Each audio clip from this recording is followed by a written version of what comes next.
Khalid wanted to give this entire divan on one share. جی مومن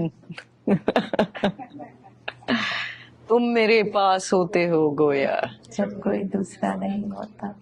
Would you take a shot at that one? G Could you, what is coming to your mind right now? Could you, آپ اسے شرح کریں. چلیں I'll do a مومن شعر for you. You know once مومن کی ایک اور شعر ہے بہت خوبصورت.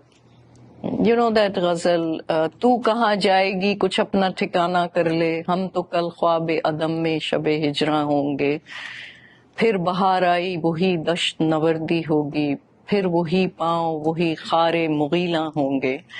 Then he comes to this مقطع which is عمر ساری تو کٹی عشق بتا میں مومن. عمر ساری تو کٹی عشق بتا میں مومن آخری وقت میں کیا خاک مسلمہ ہوں گے. So I read this ghazal in front of my father who was from Lucknow. He said ہاں اچھا ہے لیکن دہلی کی زبان میں ہے. I said what do you mean? He said بھائی اسی معنی کو ہمارے استاد بے خود لکھنوی نے لکھنؤ کی زبان میں لکھا ہے. جی ارشاد بے خود موہانی سیم میننگ. مومن شعر از عمر ساری تو کٹی عشق بتا میں مومن آخری وقت میں کیا خاک مسلمہ ہوں گے. بے خود موہانی مرتے مرتے بھی کہا یہ میرے کافر دل نے. اب کافر مصرع اولا میں آ گیا تو مصرع ثانی میں مسلمان آنا ضروری ہے.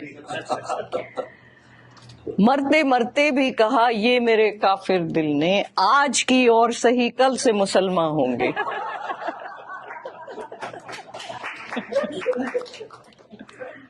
Oh, by the way, another شعر in this ghazal is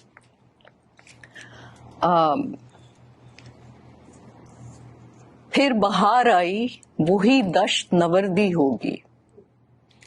یعنی بہار آئی ہے ہم پھر Bahar means, you know, the spring is here, which means the lovers should be meeting instead. My beloved I cannot reach, so you know وہ جنون کا عالم پاگلوں کی طرح بھاگتے پھریں گے ہم. پھر بہار آئی وہی دشت نوردی ہوگی پھر وہی پاؤں وہی خار مغیلاں ہوں گے.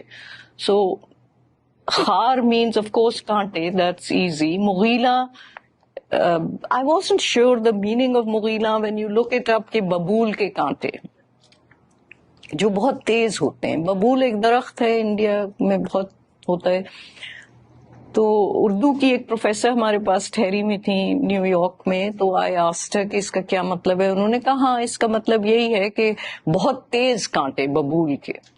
I wasn't satisfied and this is the beauty. I could just call up my dad in Pakistan. I called up my father in Karachi and I said کہ اس کا مطلب کیا ہے, مغیلہ کیوں کہا ہے ببول کے کانٹوں کو. My father instantly said ہاں مغیلہ نکلا ہے غول سے. ایک زمانے میں یہ خیال تھا کہ بھوت پریت کے چڑیلوں پریوں بھوتوں کے غول آ کے ببول کے درخت پہ بیٹھتے تھے, تو اس سے مغیلہ غول سے مغیلہ نکلا ہے کہ مطلب وہ درخت جس پہ وہ غول آ کے بیٹھتے ہیں جس کے کانٹے بہت تیز ہوتے ہیں, خار مغیلہ. You see how the etymology of the word, the whole entire context and background, I mean that's the kind of education my dad had. ان کو آپ اس شعر سے نہیں پریس کر سکتے تھے مومن کی غزل سے, because he would say نہیں یہ تو دہلی کی زبان ہے یہ.